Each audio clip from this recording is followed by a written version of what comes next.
Hi hello welcome to my channel. ఈరోజు గోధుమ పిండి అండ్ ఎగ్స్తో మంచిగా అట్లు వేస్తున్నాను. చాలా హెల్తీగా 2 కప్పుల గోధుమ పిండి తీసుకొని వాటర్ ఎంత అయితే పడుతుందో అంత వేసి మంచిగా జారుడు పదార్థంలాగా కలుపుకోవాలి. దాంట్లో గుడ్లు వేసుకున్నాను 3, కొద్దిగా సాల్ట్ వేసి మంచిగా మిక్స్ చేసుకోండి.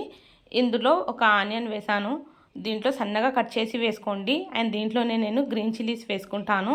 అండ్ దీంట్లో నేను వేసుకుంటాను క్యారెట్ ముక్క సగం వేసుకోండి. మంచిగా తురుము చేసి వేసుకోవాలి. ఒక టమాటో సీడ్స్ మొత్తం తీసి వేసుకోండి. దీంట్లోనే కొద్దిగా క్యాబేజ్ వేసుకుంటాను. క్యాబేజ్ చాలా తక్కువగా వేసుకోండి. కొత్తిమీర వేసుకోండి ఒక గుప్పెడంతా. అండ్ పసుపు, కొద్దిగా రెడ్ చిల్లీ పౌడర్, కొద్దిగా జింజర్ గార్లిక్ పేస్ట్ వేసాను. మంచిగా స్మూత్గా కలిపేసుకొని ఇలా అట్లలాగా వేసుకోండి. చాలా హెల్తీగా చాలా సూపర్గా ఉంటాయి. ఈ వీడియో మీకు నచ్చితే లైక్, షేర్ అండ్ సబ్స్క్రైబ్ చేయండి. ఛానల్ బెల్ ఐకాన్ ప్రెస్ చేసుకోండి. Thank you so much.